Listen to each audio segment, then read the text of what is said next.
নজরুলহীন রবীন্দ্র নজরুল জন্মজয়ন্তী।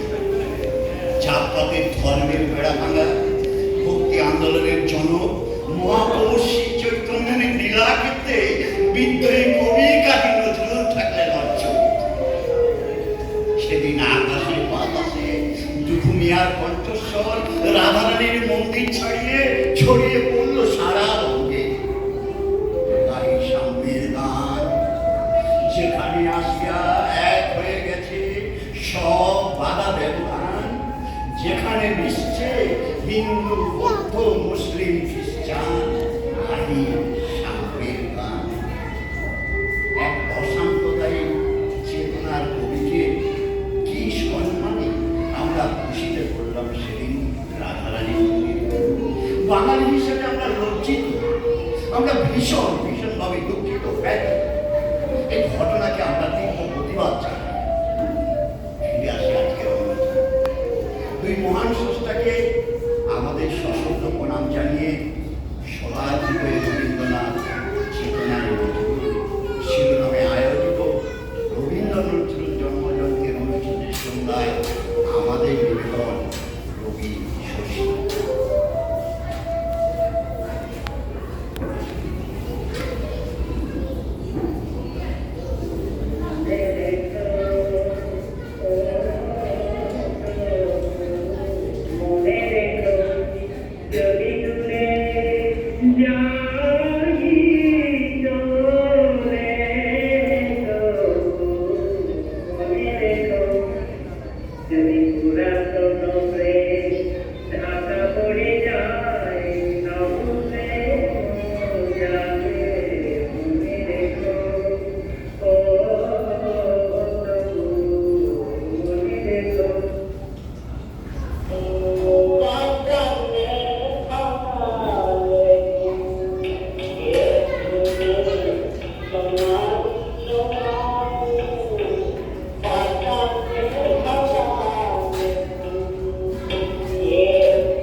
কাজী কবিগুরু থেকে 38 বছরের ছোট বিশ্বকবি যখন সাহিত্য আকাশের মধ্য গগনের স্বমহিমায় বিরাজমান, তখন নজরুলের আবির্ভাব। 1913 সালে 52 বছর বয়সে কবিগুরু যখন সাহিত্যে নোবেল পাচ্ছেন, তখন নজরুলের 14 বছর বয়স। পিতার মৃত্যুর পর সংসার চালানোর জন্য ভ্রাম্যমান লোকদলের সাথে যুক্ত হয়ে গান রচনা করতে শুরু করেছে। এই কালক্রমে এই দুখুমিয়ায় হয়ে উঠল বিদ্রোহী কবি কাজী নজরুল। কবিগুরুর সাথে নজরুলের প্রথম দেখা কবে ইতিহাস জানেন। সম্ভবত 1920 সালের 20 জুলাই জোড়াসাঁকোর ঠাকুর বাড়িতে। তার ঠিক 2 মাস পরে অক্টোবর মাসে আবার দেখা হয় শান্তিনিকেতনে। মন কাঁদলেই নজরুল ছুটে যেতেন গুরুদেবের কাছে। একবার কাজী নীরেন্দ্রনাথ চক্রবর্তীকে শান্তিনিকেতনের এক ঘটনার কথা বলছে। একদিন দুপুরের পর কবি বসেছিলেন একা বেহেলির বারান্দায়, বেতের একখানা চুচু চেয়ারে। পায়ের কাছে বসে কবির একটি পা কোলে তুলে নিয়ে আস্তে আস্তে টিপতে শুরু করে। কিছুক্ষণ পরে কবি তার সুরে চেঁচিয়ে উঠল, ওরে ছাড় ছাড়, হাতগুলো ভেঙে গেল যে। আমি সরে বসলাম। কবি আমার দিকে তাকাল, চোখটা পিটপিট করছিল, মুখে মৃদু হাসি। বললেন, ওখানে গান লিখলি আজ, না খালি চিৎকার করে শান্তিনিকেতন না থাকি? মাথা নিচু করে বললাম, মাঝে মাঝে কি মনে হয় জানেন? কবি বললেন, কি মনে হয়? মনে হয় একটা লাঠির বাড়ি মাথায় মেরে আপনাকে শেষ করে দিল। কেন এমন মনে হয় কেন? তাহলে আপনার পাশাপাশি চিরকাল লোকে আমায় মনে রাখবে, আমার ছবিও আপনার ছবির পাশে রাখা হবে, একই মঞ্চে আমরা দুজনেই থাকবো। এই কথা বলে এক ছোট্ট শিশুর মতো কাজে হো হো করে হাঁটতে শুরু করল। কি অবদান! এমন সম্পর্কে দুই মহামানবের জন্মজয়ন্তীতে একজনের ছবি মাটিতে ফেলে দিয়ে আমরা আমাদের চেতনাকে পরোক্ষভাবে আঘাত করছি। 6 জানুয়ারি 1922 বিজয়ী পত্রিকার 139 পঙ্ক্তির বিদ্রোহী কবিতাটি ছাপা হয়। বন্ধুগণ, কমরেড মুজাফফর আহমেদ তার কাজী নজরুল ইসলাম স্মৃতিকথা বই লিখছেন। নজরুল মনে হয় শেষ রাতে কবিতাটা লিখেছিলেন, কারণ তিনি কাক করে কবিতাটা আমায় শুনিয়েছেন। 7 জানুয়ারি 1922 সকালবেলায় বিজয়ী পত্রিকার 4টি কপি হাতে নিয়ে দেবনুর পা ধুয়ে গাইতে গাইতে নজরুল হাজির জোড়াশঙ্কর ঠাকুর বাড়িতে এসে সারের মতো চিৎকার করে উঠলেন, কাজী গুরুজি, আজ আপনাকে হত্যা করবো। কবিগুরু বিরক্ত না হয়ে কাজীকে পুরো দাঁড়ায় এসে বসতে বললেন। গুরুজিকে সামনে বসিয়ে বিচিত্র ভঙ্গিমায় কাজে শুরু করলেন। বলবীর, বড় উন্নত মমসী, শির নেহারি আমার উন্নত শির, ওই শিকর হিমাদ্রি। বলবীর, বড় মহাবিশ্বের মহাকাল পারি, চন্দ্র সূর্য গ্রহ তারা ছাড়ি, ধুলোক ধুলোক গোলক ভেদিয়া, খোদার আসন আলোক সেরিয়া, উঠিয়াছি চির বিস্ময় আমি বিশ্ববিধাত্রী। বলবীর, বড় উন্নত মহাশী। রবীন্দ্রনাথ বিস্ময়ে হয়ে এতক্ষণ শুনছিলেন। স্তব্ধ হয়ে নজরুলের মুখের দিকে বেশ কিছুক্ষণ চেয়ে রইলেন। ধীরে ধীরে উঠে দাঁড়ালেন কবি। হাত প্রসারিত করে তরুণ কবিকে বুকে টেনে নিয়ে বললেন, হ্যাঁ কাজী, তুমি আমায় সত্যিই হত্যা করবে। আমি মুগ্ধ হয়েছি তোমার কবিতা শুনে। তুমি যে বিশ্ববিখ্যাত কবি হবে তাতে কোনো সন্দেহ নেই। তোমার কবিতায় জগৎ আলোকিত হোক, ভগবানের কাছে এই প্রার্থনা করি। শান্তিনিকেতনের কলাভবন উপস্থিত শিক্ষক শিক্ষিকা মোহাম্মদ শহীদুল্লাহ সহ কাজী নজরুল। শহীদুল্লাহ রবীন্দ্রনাথকে বলেছেন, জানেন গুরুদেব, কাজী আপনার সব গান গাইতে পারি, একেবারে কণ্ঠস্থ। বিশ্বকবি অবাক হয়ে বললেন, তাই নাকি? আমার গান আমারই তো সব মনে থাকে না, তাহলে তো শোনা যায়। আত্মবেলা নজরুল গাইলেন,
বিশ্বকবি চোখ বন্ধ করে কাজীর সুরেলা কণ্ঠে তার নিজেরই লেখা গান শুনছেন মুগ্ধ হয়ে।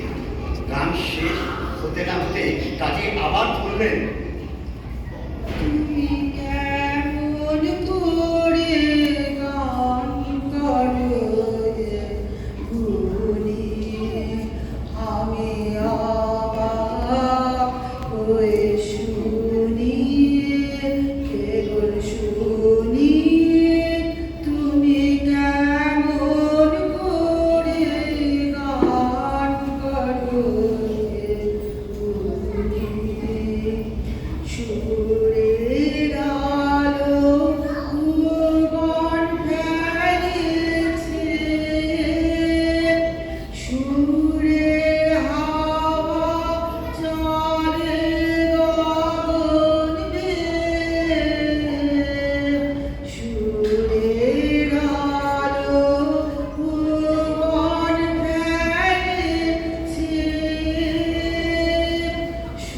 দূরের হাওয়া চলে গগন বেয়ে, পাষাণ টুটে ব্যাকুল বেগে বহিয়া যায় সুরে সুরধ্বনি।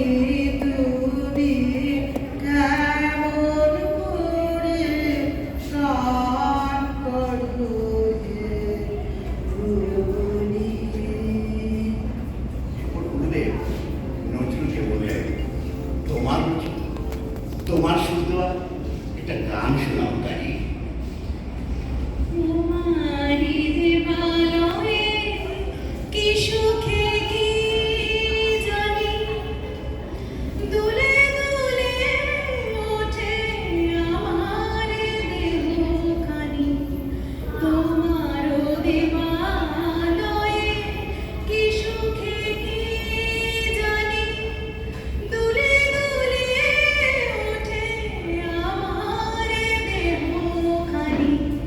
আরতি নৃত্যের ভঙ্গিতে সঙ্গীতে অঞ্জলি লও। রবীন্দ্রনাথ মোহিত হয়ে শুনেছিলেন।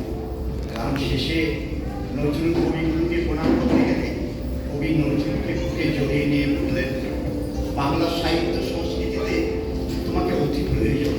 তুমি থেমো না কাজী, তোমার সৃষ্টিতে আমি ধন্য হব, আমি খুশি হব। 1923 সালের জানুয়ারি মাসে ঠিক একই রকম বাণী শোনা যায় কবিগুরুর মুখে। যখন ধূমকেতুতে লেখা কবিতার জন্য রাজদ্রোহের অভিযোগে বন্দী হয়ে 1 বছর সশ্রম কারাদণ্ডে দণ্ডিত হয় কাজী, আলিপুর সেন্ট্রাল জেল থেকে বিদ্রোহী কবিকে নিয়ে যাওয়া হয় হুগলির জেলে। জেলের ভিতর বৈষম্যমূলক আচরণ, উৎপীড়ন নিপীড়নের প্রতিবাদে তিনি শুরু করেন অনশন কর্ম। শিলং থেকে রবীন্দ্রনাথ নজরুলকে টেলিগ্রাম করে জানালেন, give up your hunger strike, our literature claims you. 1886 সাল রবি ঠাকুর লিখছেন, আজই হতে 100 বর্ষ পরে কে তুমি পড়িছ বসে আমার কবিতা খানি কৌতূহল করে। আজই হতে 100 বর্ষ। আর কাজী ঠিক 32 বছর পর 1928 সালে লিখছেন, আজই হতে 100 বর্ষ আগে কে কবি স্মরণ তুমি করেছিলে আমাদের শত অনুরাগে। আজই হতে 100 বর্ষ আগে।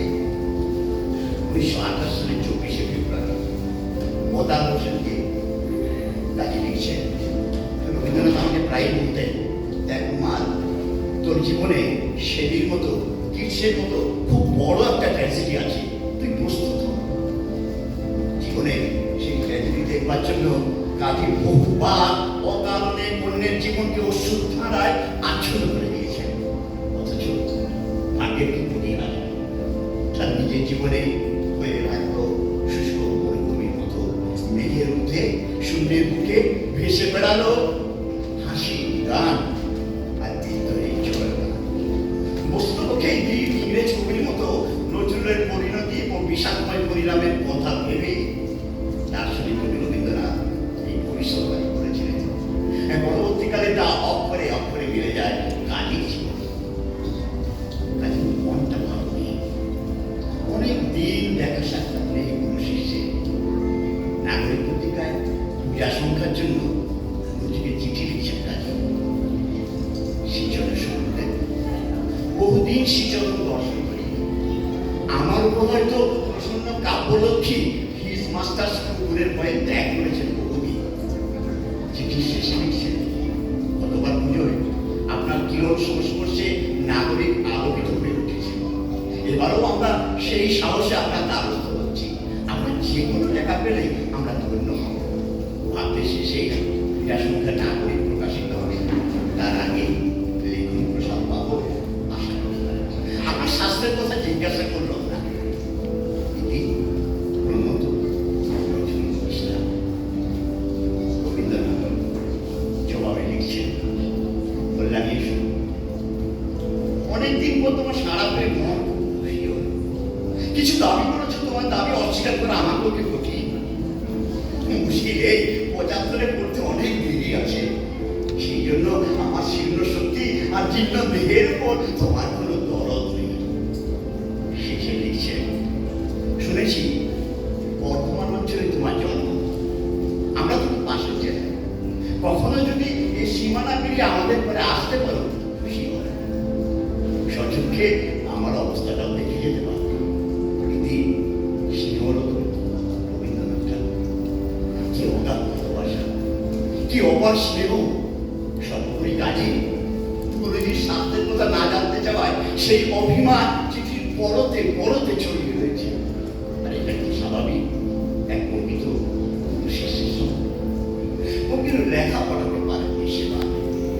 কাজী চিঠির উত্তরে তীর্থপ্রতীক নামে এক কবিতা লিখে গুরুজিকে পাঠান, যেখানে তিনি লিখছেন, প্রার্থনা গো যদি আর বার জন্মিয়ে ধরণীতে আসি যেন শুধু গ্রহণ করিতে তোমার কাব্য হইতে। আমাদের বিশেষ করে বাঙালি হৃদয়ে রবীন্দ্রনাথ, চেতনায় নজরুল, এরা দুজনেই তাদের সৃষ্টিতে জাত পাতের ঊর্ধ্বে মানুষের জয়গান দিয়েছে। মানুষের সেই জয়গানের দিকে আলোকপাত না করলে এই দুই মহামানবের শ্রদ্ধা জ্ঞাপনে পূর্ণতা পাবে না। পৃথিবীতে যত সাহিত্য, যত গান, যত কবিতা রচিত হয়েছে বা ভবিষ্যতে হবে, তার বিশাল অংশ জুড়ে রয়েছে মানুষের জয়গান, যেখানে মানুষে মানুষের ভেদাভেদ নেই, নেই উঁচু নিচু জাতির অভিমান, নেই ধনী গরিবের পাড়া, নেই ভরসা বা কালোর বেড়াটা। যে মহাসত্বের প্রভাব পড়েছিল বিশ্বকবি রবীন্দ্রনাথের লেখনীর উপর, প্রভাব পড়েছিল কাজী নজরুল ইসলামের লেখনীতে, সেই মানবতার পূজারি হলেন কবি লালন সাহেব, যার সাথে কবিগুরুর বয়সের কেবল 87 বছর আর কাজী নজরুলের 125 বছর। লালন কি জাতপাতকে ঘৃণা করেছেন তার হৃদয়ের অন্তঃস্থল থেকে। তার কণ্ঠে উঠে এসেছে, সব লোকে কয় লালন কি জাত সংসারে, লালন কয় জাতের দিনু দেখল না। কাজী লিখছেন, গাড়ি সাম্যের গান, মানুষের চেয়ে বড় কিছু নাই, নয় কিছু মহিয়ান, নাই দেশ কাল পাত্রের ভেদ, অভেদ ধর্ম জাতি, সব দেশে সব কালে ঘরে ঘরে তিনি মানুষের জ্ঞান।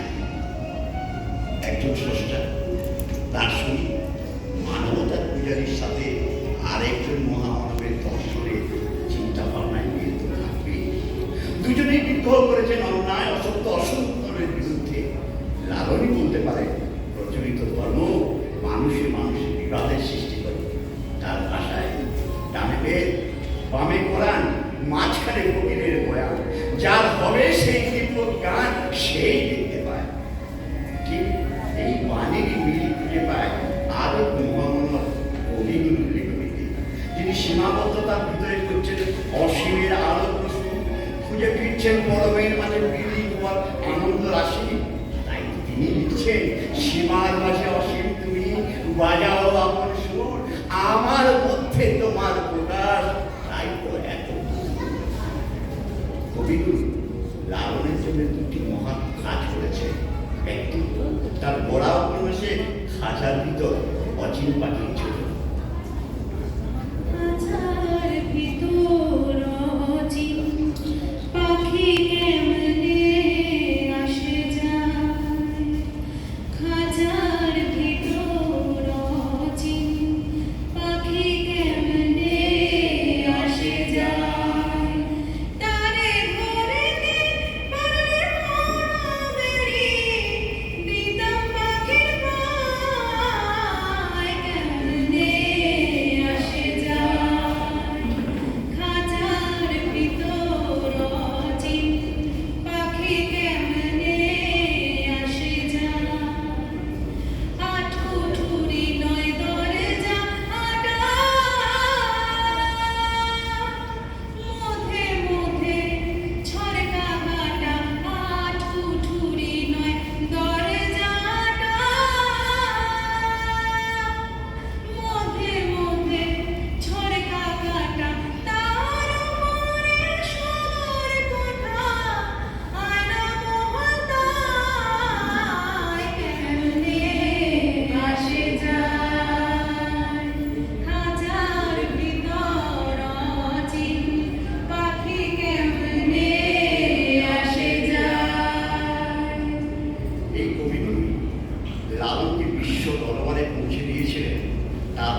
স্রষ্টাকে শ্রদ্ধা জ্ঞাপন করব এক ঐতিহাসিক প্রচলিত গল্প দিয়ে।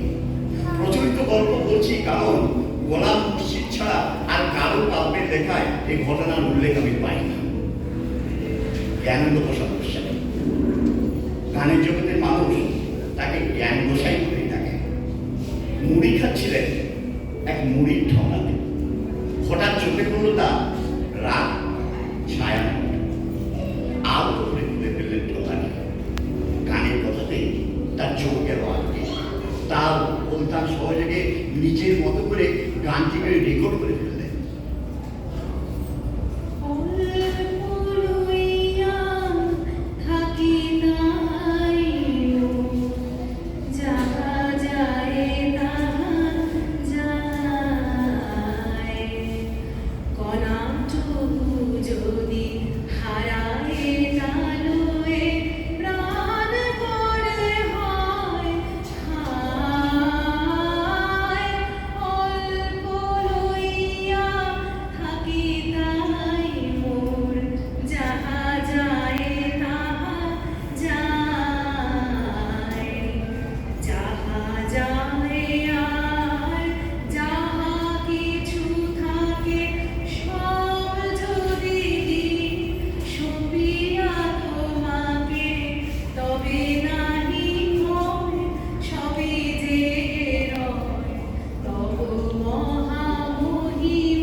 তার গানের উপর পদায় চালানো তিনি ভালোভাবে নিতে পারেন। তার নির্দেশে সে রেকর্ড বাজার থেকে তুলে নেওয়া হয়। খুব কষ্ট পেয়েছিলেন জ্ঞানপ্রসাদ মহাশয়। ছুটে এসে কাজীকে অনুরোধ করলেন ছায়ানটের উপর একটা গান বেঁধে দিতে। নজরুল তার গানের খাতা থেকে একটা গান জ্ঞানপ্রসাদের হাতে তুলে দিলেন। 1940 সালে সেই গানের রেকর্ড।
এই দুই মহান স্রষ্টাকে শ্রদ্ধা নিবেদন করার জন্য আসুন না আমরা সবাই করজোড়ে বলি, হে প্রাণের কবি, তুমি তো নীরবে নিভৃতে যেতে চেয়েছিলে মহাসাগরের পারে, আমরা তো তা হতে দিই। তাই আমরা আমাদের পাপের প্রায়শ্চিত্ত করতে চাই। হে মানবতার কবি, একটি বারের জন্য নেমে এসো এই ধরনের বুকে, এসে দেখো তোমার প্রাণপতির কাজী তোমারই লেখা গান নিয়ে আসর পেতেছেন। তুমি